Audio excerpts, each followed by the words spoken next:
Bismillahirrahmanirrahim. Assalamualaikum warahmatullahi wabarakatuh. Alhamdulillah, wassalatu wassalamu ala rasulillah wa ala alihi washabihi ajmain, amma ba'du. Yang pertama, marilah kita panjatkan puji dan syukur atas kehadirat Allah Subhanahu wa taala yang telah memberikan kita nikmat Islam, nikmat iman, dan nikmat kesehatan jasmani dan rohani, sehingga saya di sini bisa menjelaskan tentang bab yang ketiga. Tidak lupa salawat serta salam semoga tercurahkan kepada kanjeng Nabi Muhammad SAW, kepada keluarganya, para sahabatnya, hingga pengikutnya hingga akhir zaman, dan semoga kita termasuk di dalamnya yang akan mendapatkan syafaat di yaumil akhir. Amin amin ya rabbal alamin.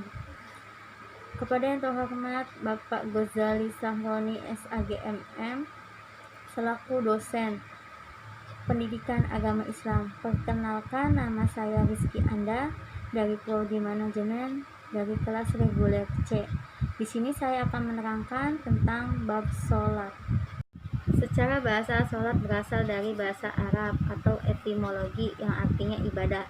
Sedangkan menurut istilah atau terminologi yaitu gerakan dan ucapan tertentu yang diawali dengan takbiratul ihram dan diakhiri dengan salam. Bagi wanita, sholat di dalam rumah itu lebih baik daripada sholat di masjid, sebagaimana dalam hadis yang artinya dari Ummu Humaid radhiyallahu anhum, istri Abu Humaid As-Sa'idi radhiyallahu anhu, bahwa ia telah datang kepada Nabi SAW dan berkata, "Wahai Rasulullah, sungguh saya senang sholat bersamamu." Lalu Nabi SAW berkata, "Aku sudah tahu itu, dan sholatmu di bagian dalam rumahmu lebih baik bagimu daripada sholatmu di kamar depan. Sholatmu di kamar depan lebih baik bagimu daripada sholatmu di kediaman keluarga besarmu. Sholatmu di bagian keluarga besarmu lebih baik daripada sholatmu di masjid kaummu, dan sholatmu di masjid kaummu itu lebih baik daripada sholatmu di masjidku." Maka Ummu Humaid memerintahkan agar dibangunkan masjid di bagian rumahnya yang paling dalam dan gelap, dan ia sholat di situ sampai berjumpa dengan Allah Subhanahu wa taala. Hadis riwayat Ahmad nomor 27090. Yang kedua, saya akan menjelaskan tentang penjabaran perintah sholat. Sebuah perintah ilahi dan arahan Rabbani yang agung, akan tetapi di sini banyak manusia yang mengabaikannya, sebagaimana dalam firman Allah Subhanahu wa taala sebagai berikut. A'udzubillahi minasyaitonirrajim. Bismillahirrahmanirrahim. Wa'mur ahlaka bis-sholati wastabir 'alaiha lan nas'aluka rizqa nahnu narzuquka wal 'aqibatu lit-taqwa. Shadaqallahul 'azim. Yang artinya, dan perintahkanlah kepada keluargamu agar mendirikanlah sholat dan bersabarlah dalam menjalankannya. Kami tidak meminta rezeki kepadamu, kamilah yang memberi rezeki kepadamu, dan akibat atau yang baik di akhirat nanti adalah bagi orang-orang yang bertakwa. Quran Surat Toha ayat 132. Ayat yang kedua yaitu A'udzubillahi minasyaitonirrajim. Bismillahirrahmanirrahim. Wa aqimus sholata wa atuz zakata warka'u ma'a raki'in. Shadaqallahul 'azim. Yang artinya, dan laksanakanlah sholat, tunaikanlah zakat, dan rukulah beserta orang yang ruku. Quran Surat Al-Baqarah ayat 43. Surat yang ketiga yaitu A'udzubillahi minasyaitonirrajim. Bismillahirrahmanirrahim. wasta'inu bis-sabri was-salati wa innaha lakabiratun illa lil khashi'in. Shadaqallahul azim. Yang artinya, dan mohonlah pertolongan kepada Allah dengan sabar dan sholat. Dan sholat itu amat berat, kecuali bagi orang-orang yang khusyuk. Quran Surat Al-Baqarah ayat 45. Dan surat yang terakhir yaitu Surat Al-Baqarah ayat 238. A'udzubillahi minasyaitonirrajim. Bismillahirrahmanirrahim. Hafidhu ala sholawati wassolatil wusta wa qumu lillahi qanitin. Shadaqallahul azim. Yang artinya, peliharalah semua sholatmu dan peliharalah sholat wusha, dan laksanakanlah sholat karena Allah Subhanahu wa ta'ala dengan khusyuk. Quran Surat Al-Baqarah ayat 238. Maksud dari surat yang di atas yaitu Hafidu ala sholawati, artinya peliharalah semua sholatmu. Wassolawatil wusta, artinya dan peliharalah sholat wusta, yaitu sholat asar, di mana sebelum sholat asar itu ada dua sholat, yaitu sholat subuh dan sholat zuhur, dan setelah sholat asar itu ada dua sholat, yaitu sholat maghrib dan sholat isya, sehingga ia berada di tengah-tengah. Dan Allah Subhanahu wa ta'ala mengkhususkan penyebutan ayat ini sebagai pemuliaan baginya. Wa qumul lillah, artinya berdirilah untuk Allah. Maksudnya yaitu dalam sholat kalian, Allah memerintahkan mereka berdiri di atas kaki mereka dalam sholat dengan penuh ketenangan. Dan ini pada sholat fardu. Adapun untuk sholat sunnah, maka diperbolehkan dengan duduk, dan apabila sedang syafaq, maka boleh dilakukan di atas kendaraan dan semacamnya. Qanitin, artinya dengan khusyuk, yaitu dengan ketaatan dan kekhusyuan. Zubdatut tafsir.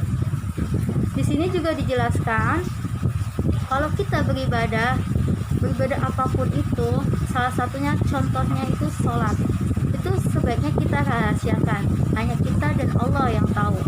Jangan kita pamerkan, jangan kita perlihatkan kepada manusia. Nanti yang akan menimbulkan kesombongan dalam diri kita, sebagaimana kita menyembunyikan aib-aib kita yang selama ini kita lakukan, yang selama ini orang lain tidak tahu apa yang kita lakukan, dan itu pasti kita sembunyikan. Dan berlaku juga untuk ibadah kita, jangan sampai kita memamerkan di depan manusia, karena akan menggugurkan pahala yang diperoleh dari apa yang kita lakukan tersebut. Dari beberapa ayat yang di atas yang telah saya jelaskan, itu cukup jelas banget bahwasannya Allah Subhanahu wa ta'ala telah memerintahkan hamba-hambanya untuk beribadah kepadanya. Beribadah sholat ini tidak bisa diganti seperti ibadah lainnya, misal puasa di bulan suci Ramadan. Puasa di bulan suci Ramadan itu bisa diganti setelah bulan suci Ramadan, tetapi sholat ini tidak bisa. Dan amalan yang pertama kali dihisab di hari kiamat adalah sholat. Saya akan menjelaskan tentang referensi dari As-Sunnah dan Al-Hadits. Yang pertama, sholat adalah rukun Islam yang kedua yang ditekankan setelah dua kalimat syahadat. Yang kedua, sholat adalah sarana komunikasi antara seorang hamba dan Rabb-nya, sebagaimana dalam hadis yang artinya, sesungguhnya apabila salah seorang di antara kalian menunaikan sholat, maka ia sedang bermunajat atau berbisik kepada Rabb-nya. Hadis riwayat Al-Bukhari, kitab Muwaqitus Sholat. Yang ketiga, sholat merupakan taman ibadah, yaitu zikir di dalam sholat. Keempat, sholat bisa membantu atau menolong orang yang melaksanakannya dan menjauhi kita dari sebagaimana sudah dijelaskan pada Quran surat Al-Baqarah ayat 45. Jadi di sini dijelaskan bahwa intinya sholat itu bisa mencegah dari hal-hal yang buruk yang akan terjadi pada kita. Salah satu contohnya adalah menjauhkan kita dari hal-hal gaib. Kan ada saja tuh yang mengirimkan kita tentang sihir kepada kita, itu karena mereka itu tidak suka, dan itu bisa dicegah dengan cara kita beribadah kepadanya, dengan cara kita bermunajat kepadanya dan meminta pertolongan kepadanya. Dengan sholat ini insya Allah sihir akan musnah jika kita terkena sihir. Yang kelima, sholat merupakan sumber cahaya dari hati kaum muslimin dan juga cahaya pada saat kaum muslimin dikumpulkan di hari kiamat untuk mempertanggungjawabkan amalan-amalan mereka, sebagaimana dalam sabda Nabi Muhammad SAW yang artinya sholat adalah cahaya, hadis riwayat Muslim.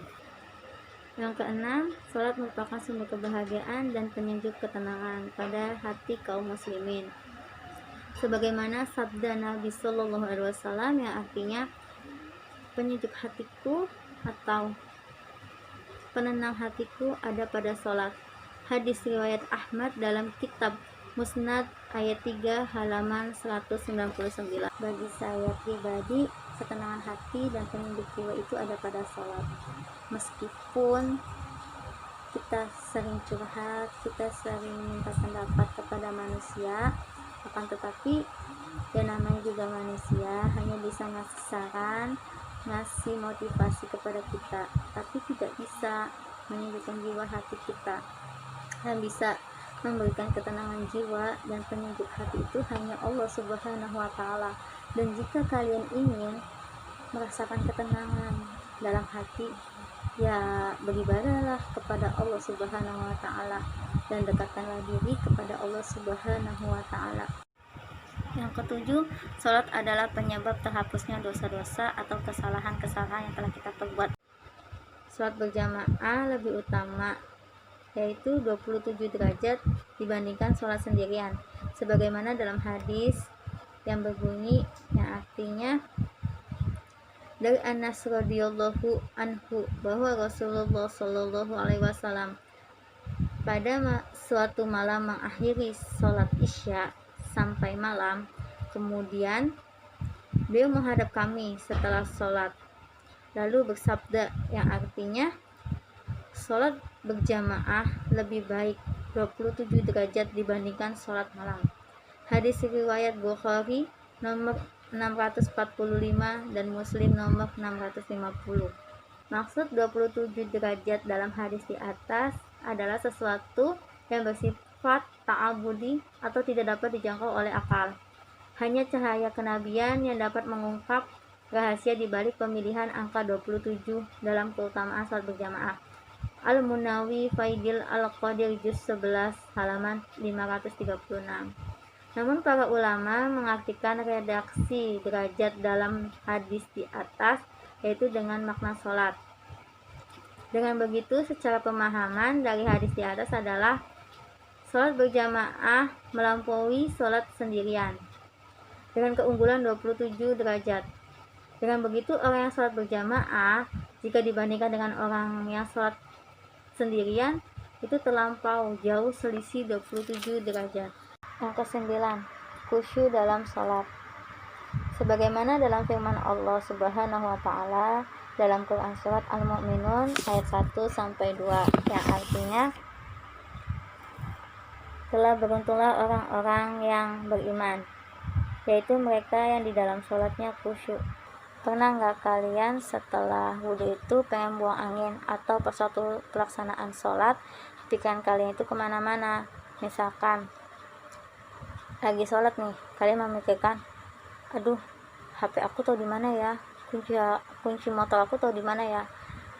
Oke, badan kamu lagi melaksanakan sholat tapi pikiran dan hati kalian tuh kemana-mana gitu, nggak di situ. Dan itu tuh perbuatannya syaitan kanzab, Syaitan kadzab ini tugasnya untuk mengganggu manusia dalam hal beribadah sholat, agar manusia menunda-nunda waktu sholat. Dan jika kalian merasa ada gangguan pas waktu berwudu, ingin buang angin, maka dianjurkan membaca ta'awudz kepada Allah Subhanahu wa Ta'ala dan meludah kecil ke kiri sebanyak 3 kali, sebagaimana dalam hadis riwayat Ahmad.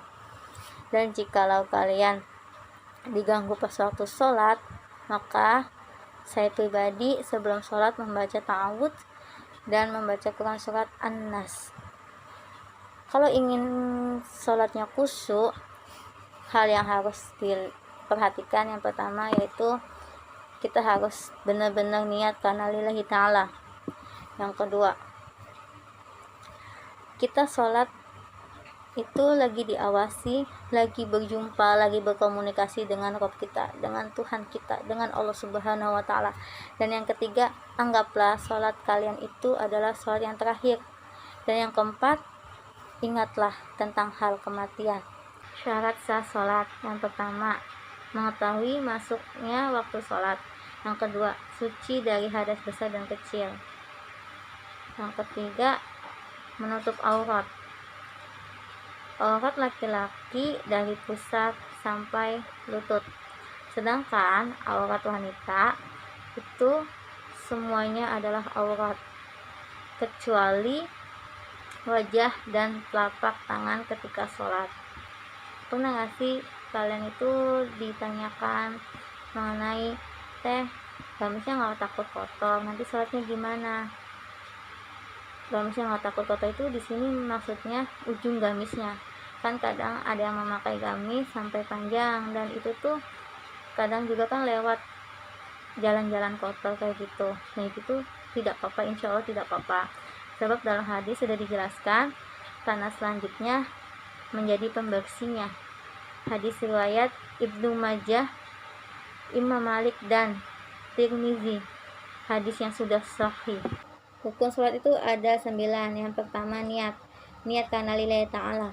Yang kedua, berdirilah dalam melaksanakan sholat tersebut, sebagaimana dari potongan ayat Quran surat Al-Baqarah ayat 238 yang artinya, dan berdirilah untuk Allah dalam sholatmu dengan khusyuk.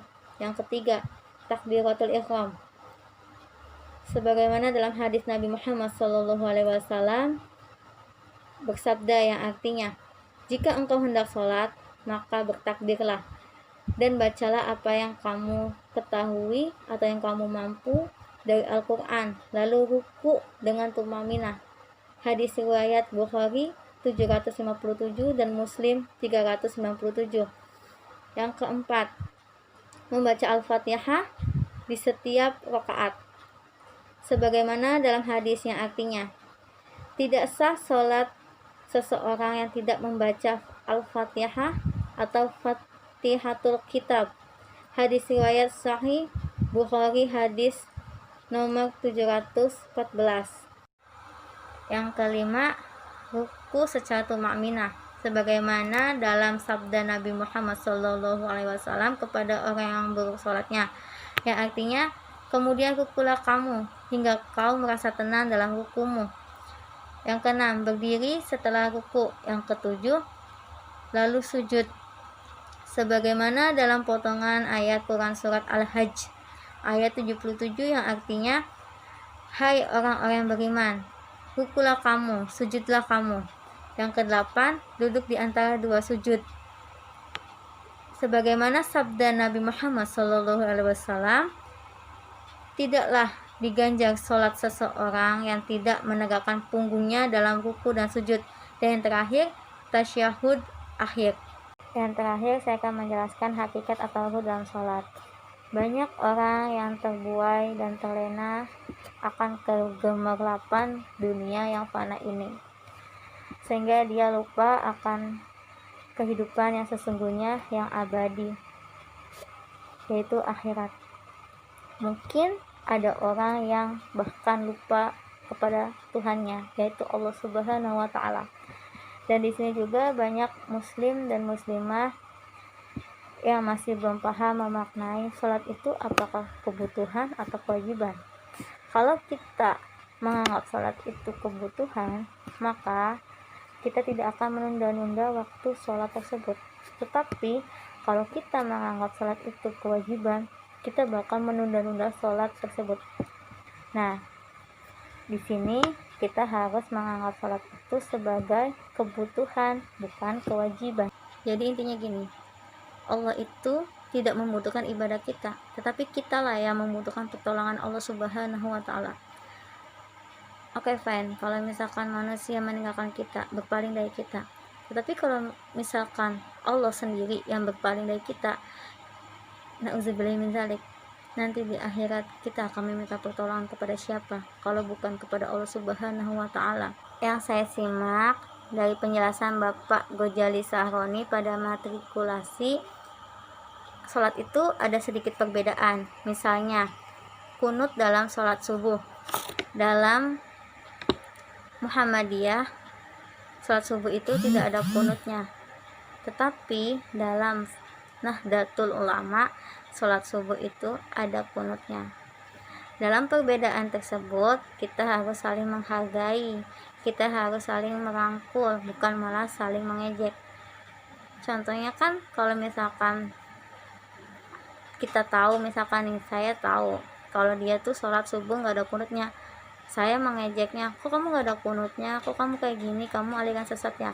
Itu tidak boleh, karena mereka itu punya alasannya, punya hadisnya, punya hadis sahihnya yang meyakinkan mereka itu tidak diwajibkan dalam memakai kunut pada sholat subuh. Jadi di sini kita sebagai umat Islam saling merangkul, saling menghargai sebuah pendapat, karena para ulama itu banyak yang berbeda pendapat, dan di situ kita harus saling menghargainya. Mungkin itu saja penjelasan yang dapat saya sampaikan dalam bab sholat ini. Kurang lebihnya mohon maaf.